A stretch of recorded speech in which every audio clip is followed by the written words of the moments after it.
কথা সাহিত্যিক হুমায়ুন আহমেদের নাম শুনেছেন? ইন্তেকাল করেছেন। একটা সময় ছিল আমরা স্কুলে পড়তাম, কলেজে পড়তাম, মাঝে মাঝে টুকটাক এ ধরনের কিতাব বইপত্র পড়া হয়েছে। হিমু, মিসির আলী এসব পড়া হয়েছে। শরৎচন্দ্র, বঙ্কিমচন্দ্র, রবীন্দ্রনাথ, নজরুলের কবিতাগুলো, ইভেন শেক্সপিয়ার, অ্যাডাম স্মিথ সহ, যিনি অর্থনীতির জনক। যাই হোক, তিনি তার বইয়ের মধ্যে লিখেছিলেন যে এই পুরো দুনিয়াটা হচ্ছে অভিনয়ের মঞ্চ। কথা সাহিত্যিক তিনি বলছেন তার মতো করে এই পুরো দুনিয়াটাই অভিনয়ের মঞ্চ, আর আমরা সবাই নিজ নিজ জায়গায় অন্যের সাথে অভিনয় করছি। কোনো কোনো ক্ষেত্রে আমরা নিজেরা নিজেদের সাথে অভিনয় করছি। তিনি বলছিলেন আমরা সবাই অভিনেতা, আর সবচেয়ে বড় অভিনেতা হচ্ছে পলিটিশিয়ানরা, কারণ তাদেরকে অনেক বড় মঞ্চ অভিনয় করতে হয়। এটা আমার কথা না, হুমায়ুন আহমেদের কথা, পড়ে দেখেন তো। আল্লাহ পাক পাঠিয়েছেন তার ইবাদত করতে, আর এই বস্তুবাদী জগৎ আমাদেরকে ভুলিয়ে দিল কিভাবে? কয়েকটা প্রলোভন দিল। প্রথম প্রলোভন হচ্ছে টাকা, তারপরে জীবনে কি করব প্রতিষ্ঠিত হওয়ার চিন্তা, তারপরে চাই চাই আরো চাই এই একটা আকীদা দর্শন, তারপরে আমার স্ত্রী সন্তান আহান পরিবারের কি হবে, আর আরেকটা দর্শন আছে, এটাকে বলে চারবাক দর্শন। এবং দুঃখের সাথে বলতে হয় আমাদের রবীন্দ্রনাথ ঠাকুর কিন্তু এই দর্শনের মানুষ ছিলেন। চারবাক কিরকম? তার কবিতা পড়লে দেখবেন লেখা আছে, দুহাতে যা পাও হাত পেতে নাও, দুহাতে যা পাও হাত পেতে নাও, বাকির খাতা শূন্য থাক, বাকির খাতা শূন্য থাক। ঠিক চারবাক দর্শন। এটা ফিলোসফি পড়েছেন, এখানে অনেক টিচারও আছেন আমি জানি, তারা এই কথাগুলো বুঝবেন। চারবাক দর্শন কেমন? ঋণ করে ঘি খাও, ঋণ করে ঘি খাও, যতদিন বাঁচবে সুখে বাঁচবে, এটা হলো চারবাক দর্শন। তো দুহাতে যাবো হাত পেতে নাও, বাকির খাতা শূন্য থাক, মিল আছে না? ঋণ করে হলেও ঘি খান, যেভাবে হোক ঘি খান না, মানে ঋণ করে হলেও ঘি খান, যতদিন বাঁচবেন সুখে বাঁচবেন। তাহলে এই দর্শনগুলো বস্তুবাদী না? বুঝতে পারছেন কিনা? ম্যাটেরিয়ালিজম, বস্তুবাদিতা, মানে আপনি চোখের সামনে যা দেখছেন এই দুনিয়া, যেভাবে হোক অর্জন করে নেন, বাকির খাতা শূন্য থাক। ইসলামিক কনসেপ্ট এর টোটাল ডিফারেন্ট কনসেপ্ট। ইসলামের ঈমান, আকীদা, ইসলাম, পরকাল, মুহাম্মদ সাল্লাল্লাহু আলাইহি ওয়াসাল্লামের আদর্শ সম্পূর্ণ ডিফারেন্ট। আমরা বলি কি এই দুনিয়াতে আমরা মুসাফির, দুনিয়াতে আমরা কি মুসাফির, কে কতদিন থাকবো কোনো ঠিক নাই। নবীজি বলছেন, হে আব্দুল্লাহ বিন ওমর, তুমি দুনিয়াতে মুসাফিরের মতো থাকো, সকালবেলা উঠলে সন্ধ্যার অপেক্ষা করো না, সন্ধ্যাবেলা হলো সকালের অপেক্ষা করো। দর্শনের মধ্যে কত পার্থক্য না? আকাশ পাতাল পার্থক্য না? এখন যদি এই বস্তুবাদী দর্শন নিয়ে আপনি চলাফেরা করেন, তাহলে তো আপনার লাইফের অ্যাম্বিশন হবে একটা ফ্ল্যাট, আর ওটা এনি হাও আপনাকে অ্যাচিভ করতে হবে, legal way or illegal way আপনাকে অ্যাচিভ করতেই হবে, যেহেতু আপনার মোটিভটা হচ্ছে ম্যাটেরিয়ালিজম, বস্তুবাদিতা। আর নবী সাল্লাল্লাহু আলাইহি ওয়াসাল্লাম কি বলছেন? সকালে ঘুম থেকে উঠলে সন্ধ্যার অপেক্ষা করো না, সন্ধ্যাবেলায় থাকলে সকালের অপেক্ষা করো না। তুমি দুনিয়াতে মুসাফিরের মতো থাকো, তোমার যতটুকুতে দুনিয়া চলে যায় এতটুকুতে সন্তুষ্ট থাকো। নবীজি বলছেন, তোমরা হাঁটবে যখন রাস্তায় চলাফেরা করবে, তোমাদের উপরের দিকে দেখবে না যে তোমাদের উপরে কারা আছে, অলওয়েজ দেখবা তোমাদের নিচে কারা আছে, তোমাদের চেয়ে খারাপ কারা আছে। এক ভাইকে আপনি দেখবেন আপনি সুস্থ, তার হাত নাই। আরেক ভাইকে দেখবেন আপনি সুস্থ, তার চোখ নাই। এক ভাইয়ের পা প্যারালাইজড হয়ে গেছে, এক ভাইয়ের বডি প্যারালাইজড, একজন হার্টের রোগী, একজন ডায়াবেটিসের রোগী। আপনি সুস্থ আছেন, অথচ ওই ব্যক্তির অনেক টাকা পয়সা আছে, আপনার নাই। এখানে কে ধনী বলেন দেখি, আপনি না সে? আপনার সুস্থতা আছে। আরেক ভাইয়ের অনেক বড় বড় ফ্ল্যাটস, কিন্তু আপনার এতটুকু নাই, ছোট্ট একটা বাসা। আপনার কষ্ট লাগে, আমারও যদি এমন হতো। ওই বাসায় গিয়ে দেখলেন যে ইন্টারনালি সে ব্যক্তি সুখে নাই, তার পরিবারে অশান্তি, তার পরিবারে হৃদ্যতা ভালোবাসার বন্ধন নাই, আপনার পরিবারে আছে। একটা রিক্সাওয়ালা সারাদিন রিক্সা চালিয়ে 400-500-1000 টাকা আর্ন করে বাসায় চলে গেল, গিয়ে মাশাআল্লাহ আলু ভর্তা, ডিম ভাজা, ডাল দিয়ে ভাত খাচ্ছে, সুখে আছে, দিন বউয়ের সাথে গল্প করছে, চাঁদ দেখছে। আর সেই তো কবে আপনি ওয়াইফ কিনে চাঁদ দেখেছেন ঠিক নাই। আপনি টাকা অর্জন করার নেশায় বছরের পর বছর স্ত্রী থেকে দূরে আছে, দেখারই সৌভাগ্য হয়। আসলে সুখ কাকে বলে? সুখটা কি জিনিস? ঢাকাবাসীকে সুখ বোঝানো দরকার। সুখটা কি জিনিস? যখন আপনি বা আমি নিজেকেও বলছি, যখন আমরা আল্লাহকে পাবো, আল্লাহ পাকের ইবাদতের মধ্য দিয়ে, রাসূলের সুন্নতের মধ্য দিয়ে অল্পে তুষ্ট থাকতে পারবো, যা আছে এতে শুকরিয়া আদায় করবো, আপনার তো সুখী মানুষ দুনিয়াতে কেউ নাই, কেউ নাই দুনিয়া। কিন্তু বস্তুবাদিতা আপনাকে এই আকীদা আদর্শ থেকে সম্পূর্ণ ডিমোটিভেট করে দেবে। আপনাকে খালি চাই চাই আরো চাই, ওই যে দু হাতে যাবো হাত পেতে নাও, বাকির খাতা শূন্য থাকার। আমাদের দর্শন দু হাতে যাবো হাত পেতে নাও না, বরং দুনিয়াতে যতটুকু পাও এতটুকুতে সন্তুষ্ট থাকো, বাকির খাতা শূন্য থাক না, বাকির খাতা পূর্ণ হোক।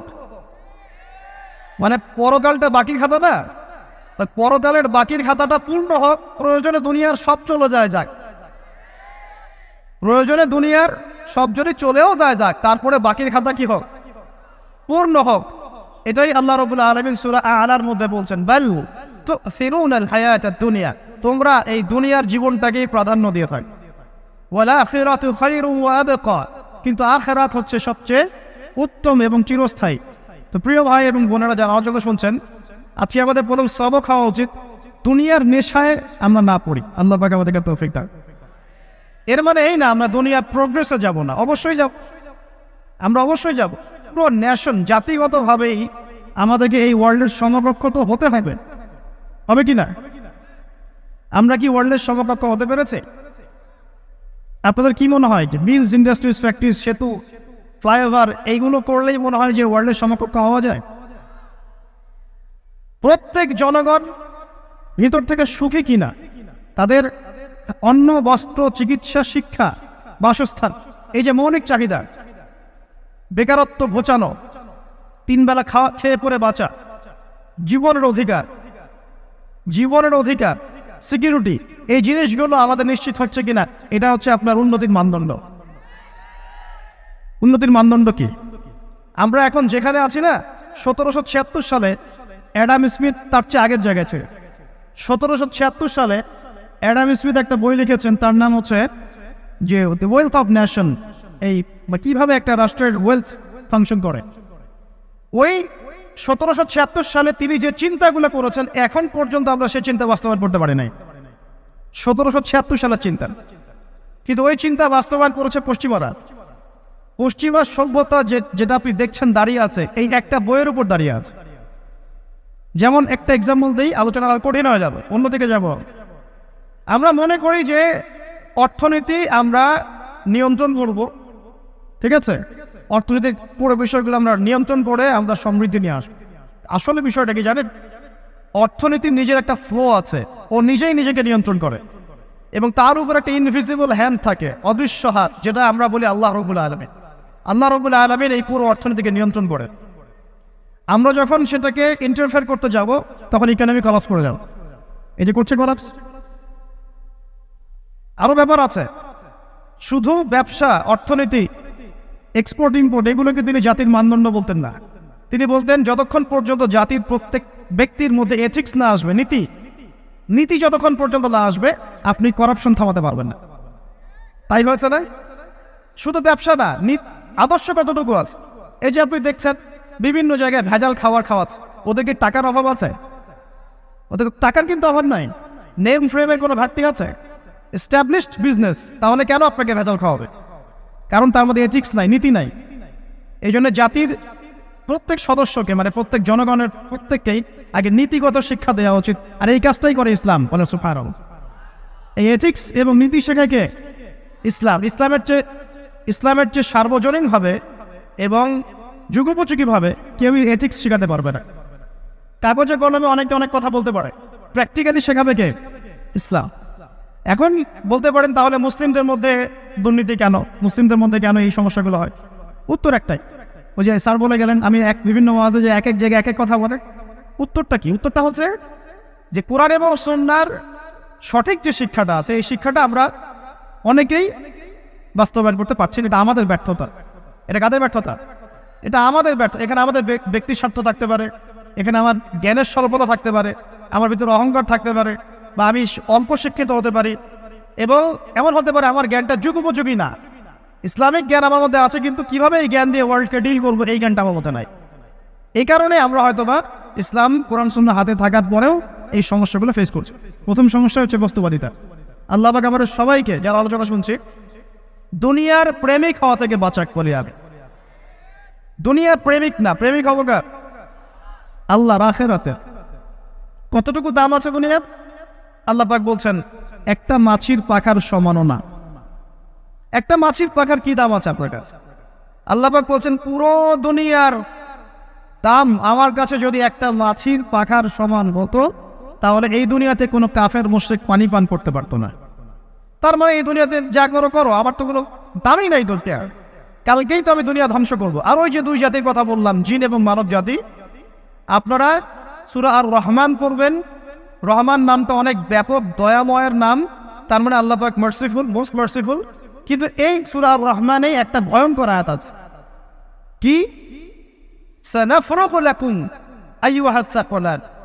হে মানুষ এবং জিন, হে মানুষ এবং জিন, শীঘ্রই আমি তোমাদের দুইটা জাতিকে ডিল করার জন্য ফারেক হচ্ছি, অপেক্ষা করতে থাক। মানে আল্লাহ পাক কুল্লু ইয়াউমিন হুয়া ফি শাআন, মানে আল্লাহ পাক কি করেন? সবসময় তার কাজে ব্যস্ত আছেন। মহাবিশ্বের তো গ্রহ নক্ষত্র গ্যালাক্সির অভাব নাই, মাখলুকের কোনো অভাব নাই। আল্লাহ পাক প্রত্যেকটা মুহূর্তেই তার কাজে ব্যস্ত আছে, তার কাজে শানে ব্যস্ত আছে। কিন্তু এই ব্যস্ততা থেকে ফারেক হবেন কাদের জন্য? মানুষ আর জিনের জন্য। সুবহানাল্লাহ, মানুষ আর জিনের জন্য। আল্লাহ পাক বলেন সানাফরুগু লাকুম আইয়ুহাস সাকলান। দাঁড়াও, দুনিয়ার মধ্যে এইসব করে বেড়াচ্ছ, তোমাদের দুই জাতির জন্য আমি অচিরে ফারেক হব ইনশাআল্লাহ। ওইটাই হলো কিয়ামতের দিন। যদি ওই দিনটা আমরা মাথায় রেখে চলি, ইনশাআল্লাহ আমরা কেউ বস্তুবাদী হব না ইনশাআল্লাহ। আল্লাহ পাক আমাদের সবাইকে দুনিয়া মুসাফিরের মতো থাকার তৌফিক দান। আমরা উন্নতি করব, অবশ্যই অগ্রগতি করব, আমরা সবকিছুই করব, কিন্তু দুনিয়ার পূজায় ডুবে যাব না। এটা একটা বড় চ্যালেঞ্জ। মানে মধ্যমপন্থী থাকতে হবে, না একদম গোলালু মার্কা আর না চরমপন্থী, মাঝামাঝি থাকার চেষ্টা করতে হবে। আল্লাহ তৌফিক দান। ঢাকাবাসীর জন্য এর চেয়ে বড় কোনো নসিহত হতে পারে না। আর ঢাকার মতো যত মানে সিটিজ, মেগা সিটিজ আছে সারা ওয়ার্ল্ডে, তাদের জন্য এটাই প্রথম নসিহত, বস্তুবাদিতা ত্যাগ করতে হবে। বস্তুবাদিতা